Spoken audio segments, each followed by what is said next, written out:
get so mad, there's no controlling me. My thoughts get so bad, I'm like, I might grab a bat, I don't know. My wrath, my blood boils over like, oh God, here goes. I lost all feeling from my head to my toes. You said some shit that I can't let go, so just stay tuned for the rest of the show.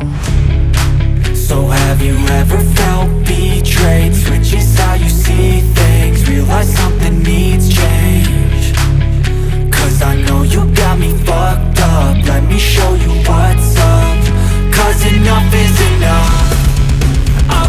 En esta docuhistoria recorreremos una Lima que ya no existe, una ciudad de calles y esquinas que fueron testigos de nuestras historias hace 40, 50 o 60 años. Recuperaremos lugares que marcaron épocas, espacios que, aunque hoy han desaparecido o han cambiado profundamente, permanecen vivos en la memoria de quienes lo habitaron. Hablamos de cafés, cines, restaurantes, hoteles y parques donde se tejieron encuentros, risas y miradas cómplices, donde la rutina cotidiana adquiría destello de magia y la ciudad parecía más cercana, más humana, para muchas generaciones.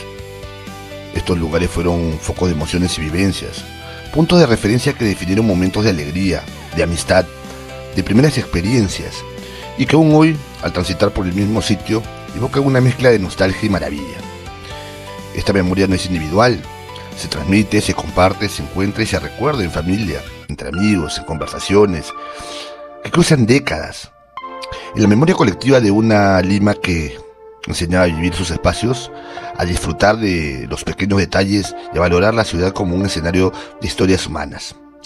Así, viajaremos en el tiempo, entre luces y sombras de calles antiguas, aromas de comidas que ya no se sirven, y risas que se quedaron flotando en el aire, para revivir una Lima que nos marcó y que aún vive, intacta, en los recuerdos de quienes la habitaron. Iremos por la primera, que es La Ballena o el Aquarium. Ubicada en la avenida Petit Thouars, junto al antiguo Parque de la Reserva, donde hoy el agua se eleva y danza bajo luces modernas y cataratas artificiales. Existe un refugio que aún persiste en la memoria afectiva de Lima, el restaurante Aquarium y el kiosco y lugar de paso La Ballena, en Santa Beatriz, cercado de Lima. El Aquarium recibía a sus visitantes con un ambiente cálido y sereno, un espacio que parecía invitar a detener el tiempo. El murmullo del agua y las conversaciones susurradas creaban un estado de paz inusual en medio del ritmo acelerado de la ciudad. Una luz tenue acariciaba las mesas cubiertas con manteles de tela, mientras pequeñas ventanitas ofrecían vistas a un jardín con una lagunita y un puente, una especie de parquecito. Un paisaje íntimo que parecía arrancado de un cuento urbano. A un costado, las peceras repletas de peces de colores brillaban como un collar de gemas vivas, fascinación para quienes aún no habían visto algo así en Lima. En uno de los extremos del local se levantaba La Ballena, un kiosco con forma de cetáceo, una especie de lugar de paso que pronto se volvió leyenda juvenil. Ahí se servían salchipapas, aún novedad para la época, junto con mollejitas, club sándwiches, empanadas humeantes, chicha morada, picarones dorados y anticuchos, cuyo aroma flotaba en la noche. Era un lugar de encuentro para los padres e hijos, jóvenes en parejas y adolescentes, un espacio de distracción y conversación, donde la vida cotidiana de Lima adquiría un brillo especial. Los pedidos se disfrutaban en mesas circulares y coloridas, frente a las peceras, mientras los peces nadaban ajenos al bullicio. Era un lugar sencillo y a la vez mágico, un espacio donde familias y amigos compartían no solo comida, sino también tiempo, un momento de descanso, historias, recuerdos, sonrisas, que se irían acumulando con los años. Hoy, lamentablemente, el lugar ya no es el mismo. El paisaje ha cambiado y el tiempo ha seguido su curso. Pero el Aquarium y La Ballena sobreviven en la memoria de quienes lo conocieron o conocimos, como esas luces antiguas que, aunque apagadas, siguen iluminando el recuerdo de una Lima más lenta, más íntima, más amigable, más inocente y, qué decir, más cercana. Ahora hablaremos del Hotel Crillon, que en 1947, cuando Lima aún caminaba con elegancia por el cercado de Lima y la avenida La Colmena, era un escaparate de modernidad, el Hotel Crillon abrió sus puertas como una promesa de lujo y cosmopolitanismo. El empresario suizo Domingo Bezola imaginó allí un refugio para el viajero exigente, un edificio que miraba de frente al futuro y dialogara con la ciudad, que despertara tras la posguerra. Ubicado en la avenida Nicolás de Pirola y la calle Rufino Torrico, el Crillon se levantó inicialmente como un edificio de 8 pisos, concebido, según recordaría después el historiador Juan Luis Orrego, para albergar el Colegio de Abogados de Lima. Pero Lima soñaba en grande, y el hotel también. 10 años más tarde, la escultura creció hasta completar 22 pisos, convirtiéndose en una torre que dominaba el centro con discreta autoridad y obviamente carácter. Su fachada amarillo mostaza destacaba entre los edificios vecinos, y las puertas de vidrio se abrían casi como reverencia cuando el visitante pisaba la alfombra roja de la entrada. Por dentro, el Crillon desplegaba un mundo propio, pasillos amplios, salones súper elegantes, y en lo más alto, su célebre Sky Room, de donde Lima se ofrecía como un tapiz nocturno de luces y sombras. Por sus habitaciones desfilaron figuras que parecían salidas de cine y leyenda, obviamente. Claro está, deportistas, actores, músicos, como lo eran Pelé, Mohamed Ali, John Wayne, los Rolling Stones, Mick Jagger, obviamente, encabezado por Mick Jagger, junto a personajes fundamentales de la historia y la cultura peruana como Luis Banquero Rossi, empresario, Alicia Magriña. El Crillon fue testigo de conversaciones discretas, celebraciones memorables y noches que se prolongaban entre copas y música. Durante su apogeo, el hotel llegó a competir con gigantes como el Bolívar, el Hotel Bolívar, y más tarde con el Hotel Sheraton. Contaba con 550 habitaciones, 650 camas, 700 empleados, 4 bares y 5 restaurantes. En 1964, como recordó la revista Caretas, su majestuosidad alcanzó uno de los puntos más altos. Además de sus habitaciones, albergaba el restaurante Pancho Fierro, un restaurante muy conocido en aquella época, el Bar Don Pepe, el centro de convenciones y el grill La Balsa, espacios donde la Lima elegante se daba cita para verse y dejarse ver. Pero el tiempo inevitable fue cambiando. El pulso de la ciudad, el brillo se fue atenuando, las modas mutaron y el centro perdió parte de su antiguo protagonismo.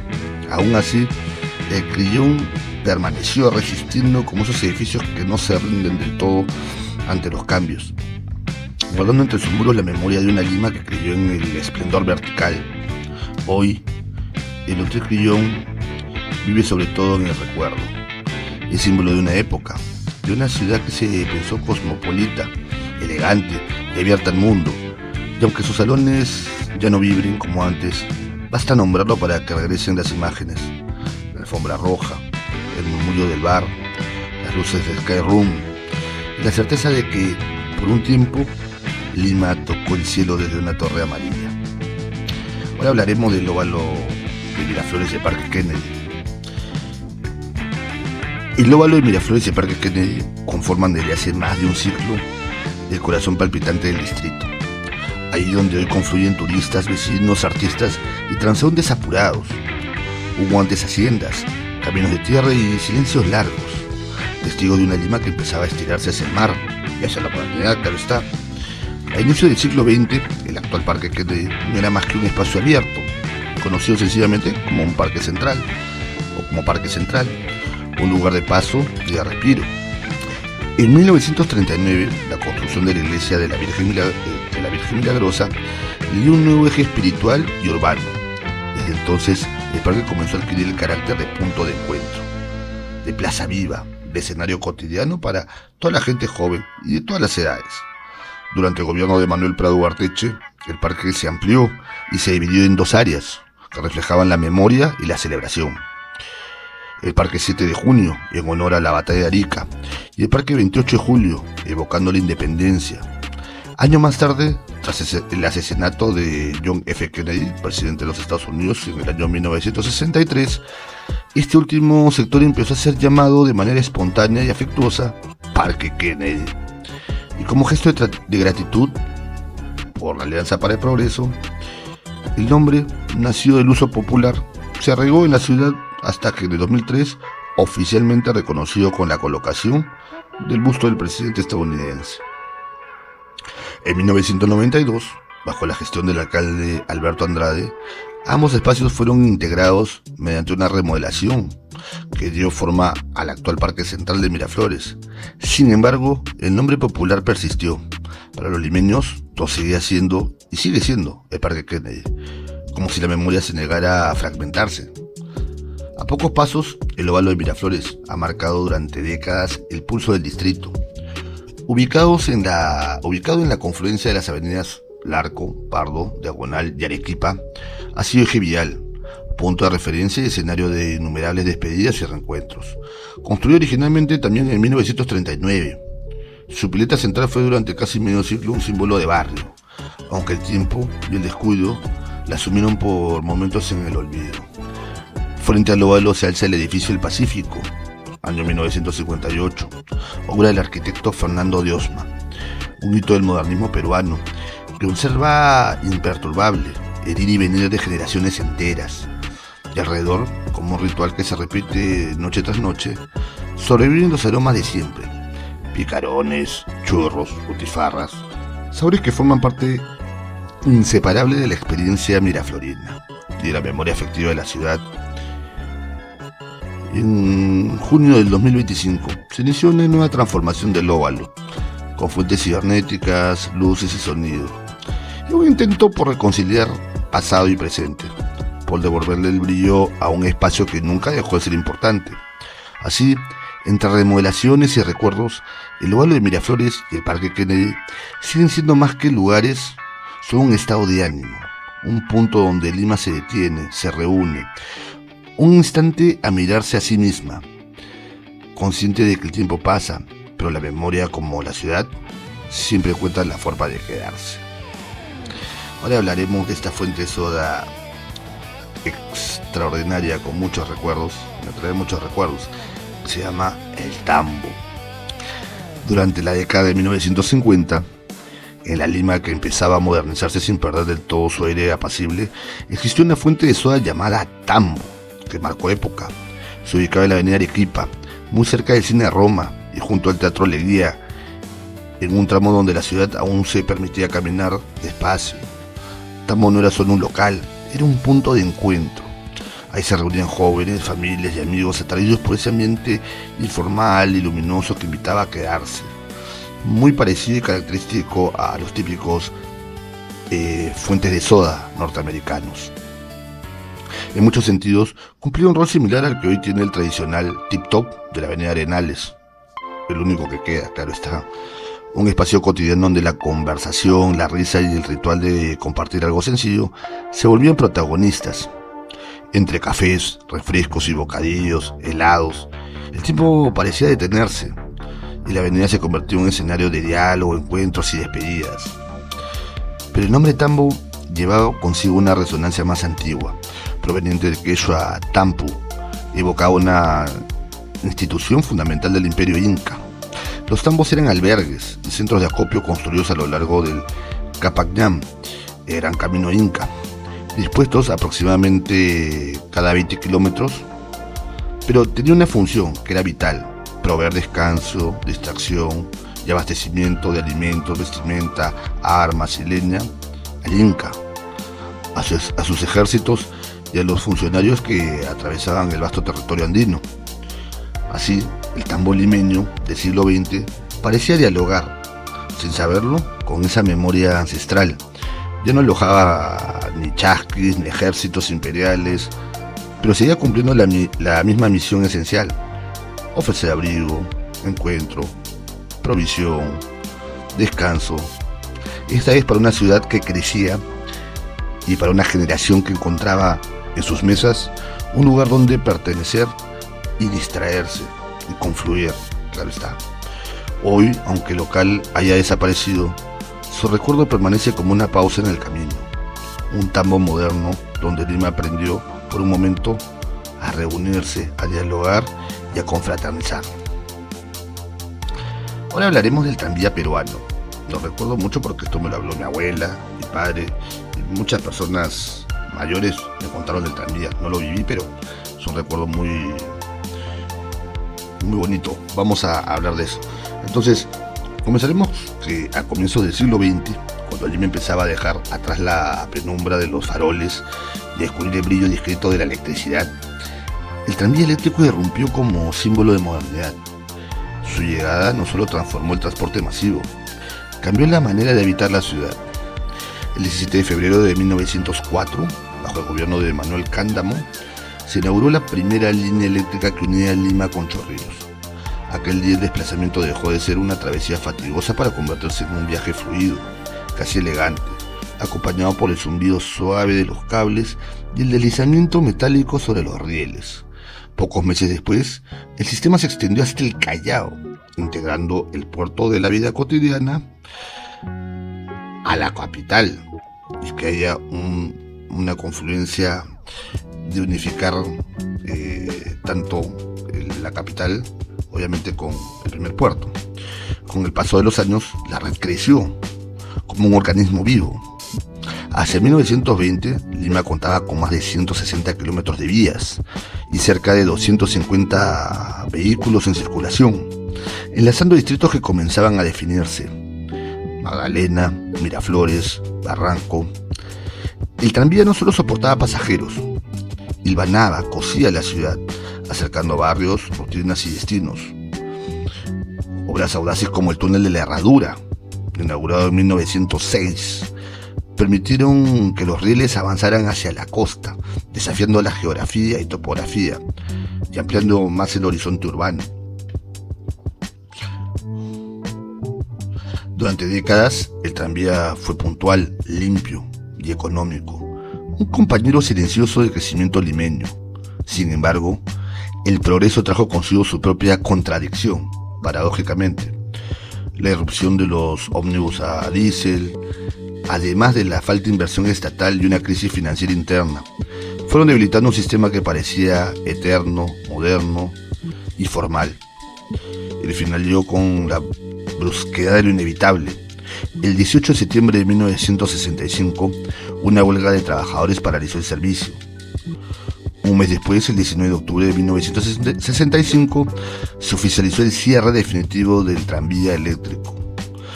Los rieles quedaron en silencio y con ello se apagó una forma de moverse y de mirar a la ciudad. Hoy, apenas un pequeño tramo turístico en Barranco, operado por el Museo de la Electricidad, mantiene viva en la memoria. Un vagón restaurado, conservado, avanza lentamente, no para llevar pasajeros con prisa, sino para transportar recuerdos. Es el eco de una Lima que creyó en el futuro sobre rieles y que, aunque lo dejó partir, aún lo recuerda con nostalgia. Ahora entramos a la etapa de los cines, de los míticos cines de aquella época. Y empezamos con el Alhambra, ¿no? Ubicado en el Jirón Los Jazmines con la avenida Rivera Navarrete, en el distrito de Lince.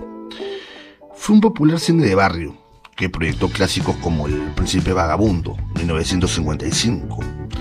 El cine Alhambra tenía una particularidad: no era un cine de grandes avenidas ni de marquesinas estridentes como se caracterizaba en aquellas épocas. Más bien, se alzaba en el corazón de un vecindario, ajeno al tránsito incesante que definía las salas de su tiempo. Quizá por eso resultaba especial y acogedor. Era un cine pequeño, de escala modesta, pero eso era precisamente su encanto. Pertenecía al barrio y el barrio le pertenecía a él. Al cruzar sus puertas, el mundo parecía quitarse. El interior ofrecía un ambiente cálido y acogedor, donde la penumbra envolvía las butacas y las voces se reconocían. La mayor parte del público eran los propios residentes de la zona, familias, parejas, jóvenes, niños, que no iban solo a ver una película, sino a encontrarse. El cine funcionaba como un punto de reunión, un ritual compartido, una extensión del hogar. Con el paso del tiempo llegaron estas franquicias de multicines, con sus pantallas múltiples y su lógica de consumo veloz, súper pragmático. Frente a esa nueva realidad surgió la intención de ampliar su capacidad para no quedarse en el tiempo, de adaptarse sin perder del todo su espíritu y su esencia. Sin embargo, los cambios de mercado fueron implacables. Finalmente, el cine cerró sus puertas. Donde antes hubo historias proyectadas en la pantalla, aparecieron máquinas de juegos y luces artificiales, porque obviamente, actualmente es un tragamonedas, un casino. Aún así, para que lo conocieron, aquel cine sigue existiendo no como un edificio, sino como un recuerdo vivo, íntimo, anclado en la memoria del vecindario que alguna vez lo llamó suyo. Y viendo la temática de los cines, nos vamos al cine Orrantia. A ver, en la esquina de Javier Prado y la avenida Arequipa, donde hoy el tránsito no se detiene y la ciudad parece siempre apurada y vertiginosa, se alzó durante décadas una torre que miraba a Lima desde lo alto. Ahí estuvo el cine Orrantia, uno de esos cines que no solo proyectaban películas, sino que marcaban épocas, rutinas y afectos. Desde su inauguración, el Orrantia fue un punto de referencia urbano. Su torre cilíndrica inconfundible se convirtió en señal de llegada, en cita acordada, en promesa de una tarde distinta. Durante los años 60 y 70, fue un gran cine limeño, se diría de los más importantes, un verdadero ícono, concurrido por jóvenes, parejas, familias, que hacían de la salida del cine un ritual social. La sala se llenaba, la pantalla se encendía, y por unas horas Lima se olvidaba de su... se olvidaba de su vértigo, de todo su caos, ¿no? Se olvidaba de sí misma. En 1967, el Orrantia proyectó Espera a la oscuridad, con Audrey Hepburn, y el silencio respetuoso del público parecía formar parte de la función. Años después llegarían películas que marcaron a toda una generación, como Woodstock, que convirtió la sala en un espacio de libertad, música y espíritu juvenil. La Cazuela, ese balcón querido por muchos, era un territorio especial desde donde se miraba la película, y también al público, porque ir al Orrantia era en parte verse y ser visto. Con el tiempo el cine supo transformarse. En los años 70 su torre fue remodelada para adoptar un aire de castillo encantado.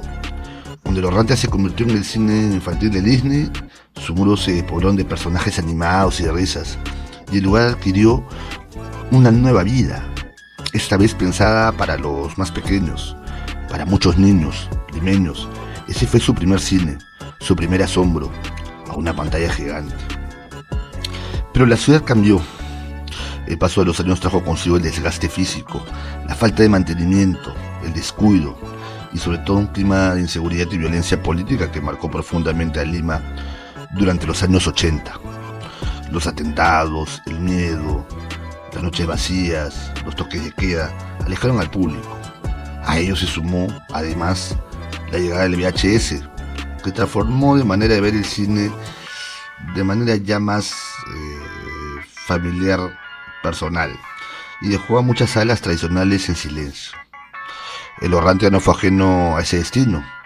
Como tantos otros cines clásicos, cerró sus puertas y terminó adaptándose a nuevos usos. Su espacio, que antes albergó sueños proyectados en celuloide, se convirtió más tarde en un templo evangélico, reflejo de una ciudad que se reconfiguraba, a veces sin mirar atrás. Hoy, el cine Orrantia ya no existe como tal, pero pertenece vivo en la memoria de quienes lo conocieron. Vive en los recuerdos compartidos, en las fotografías borrosas, en las conversaciones nostálgicas de gente contemporánea en esa época, en las publicaciones de redes sociales que lo evocan como símbolo de una Lima que ya no está, que ya cambió. Fue más que un cine, fue una torre de luz, un punto de referencia, un escenario donde generaciones aprendieron a soñar en la oscuridad. Y aunque la pantalla se apagó hace mucho tiempo, su historia sigue proyectándose en la memoria colectiva, como esas películas que uno nunca olvida, incluso después de los créditos finales. Totalmente. Eran épocas cuando existía el cine Orrantia. Y ahora veamos, yendo a los cines, vemos el cine Roma, otro cine mítico, y sería que de esa tipología, vamos a decir, del de más vanguardia, ¿no? En Santa Beatriz, cuando Lima se vestía de gala para salir al cine y las noches tenían promesas de estreno, el cine Roma abrió sus puertas en julio de 1956. Lo hizo con elegancia propia de su tiempo, envuelto en líneas Art Deco que anunciaban modernidad, confianza, futuro, se podría decir hasta minimalismo ya desde esa época. Desde ese entonces el Cine Roma no fue solo una sala de proyección, fue un acontecimiento, un punto de encuentro donde la ciudad aprendió a soñar en grande. Durante décadas el Cine Roma vivió su edad dorada. Las funciones de estreno convocaban multitudes y habían colas eternas. Y la tecnología de la sala avanzada para su época reforzaba la sensación de estar entrando en un espacio sideral. Bajo la gran pantalla, un jardín artificial sorprendía al público, una ilusión verde y serena que rompía la frontera entre lo real y lo imaginario, y que muchos recuerdan aún como parte inseparable de la experiencia. El murmullo previo de la función, las luces que se atenuaban, el silencio expectante, todo formaba parte de un ritual compartido entre jóvenes y familias enteras. Pero el tiempo, como siempre, siguió su curso. A fines de los años 90, la crisis de los grandes cines urbanos, la aparición de nuevas formas de consumo de cine y el avance implacable de los multicines, ya mencionado anteriormente, fueron apagando lentamente aquellas salas que alguna vez habían brillado y habían sido tan concurridas. El Cine Roma cerró sus puertas. La pantalla quedó en silencio. El edificio, despojado de su vocación original, fue ocupado durante años por la Oficina de Normalización Previsional, ONP. Allí donde antes se proyectaban historias, se instalaron escritorios, salas de trámites. La memoria quedó suspendida, como esperando su turno. Lima, sin embargo, tiene la extraña capacidad de guardar sus recuerdos en los muros. Y así en el 2018, el Cine Roma volvió a abrir sus puertas, esta vez transformado en el Teatro Roma ENSAT, sede de Escuela Nacional Superior de Arte Dramático. El edificio fue recuperado no para mirar al pasado con melancolía, sino para darle un nuevo sentido. Muy cerca del renovado Circuito Mágico del Agua, ex Parque de la Reserva, el Cine Roma renació como un espacio escénico, devolviéndole vida cultural a la zona, recordándole a la ciudad que los lugares también pueden reinventarse. El Cine Roma forma parte de una época dorada del entretenimiento limeño, junto a salas como el Cine Metro, el Cine Colón, el Cine Tacna, el Cine Tauro, el Cine Alhambra, el Cine Odeón, infinidad de cines, que ofrecían algo más que películas, ofrecían presencia, arquitectura, ceremonia, elegancia, acontecimiento. Hoy, en medio de pantallas múltiples y funcionales fragmentadas, con practicidad, su historia resuena como un eco persistente. El Cine Roma ya no proyecta películas, pero sigue contando historias. Cambió la luz de un proyector por la de un escenario, el silencio de la sala por el aliento del actor, y en ese gesto se convirtió en símbolo de una Lima que cambia, que pierde, claro está, pero que recuerda y que de vez en cuando decide volver a encender la luz. Espero que te guste este capítulo de Docuhistorias. Tenemos tantos lugares que han desaparecido o que han sufrido una metamorfosis que podemos hacer 4 capítulos de esta historia de todos los cambios y nostalgias de lugares ya no existentes o vamos a decir así, que han cambiado brutalmente. Pero queda la esencia, la memoria, los recuerdos, ¿no? Si tiene acogida, les prometo hacer una segunda parte, tercera parte. Si es que esto tiene una muy buena acogida, será una buena colaboración, claro está. Y si a la gente le gusta, compártanlo o compártaselo a alguien que le pueda gustar. Porque en realidad son bonitos recuerdos. En realidad es bueno también hacerle saber a generaciones jóvenes, ¿no? Actuales, generación Z, generación X, generación de cristal, que cómo ha ido mutando Lima, cómo ha ido cambiando, ¿no? Y cómo nos van dejando postas nuevas generaciones y esa metamorfosis que está constantemente en Lima. Y que ellos también tendrán su momento en cosas que actualmente son novedosas y cuando ya no estén, lo tendrán como añoranza. Espero que te haya gustado, suscríbete, compártelo y habrá una segunda parte si tiene una buena acogida. Y no olvides dejar tu like, comentar, quiero saber tu opinión. Saludos, cuídate y chau.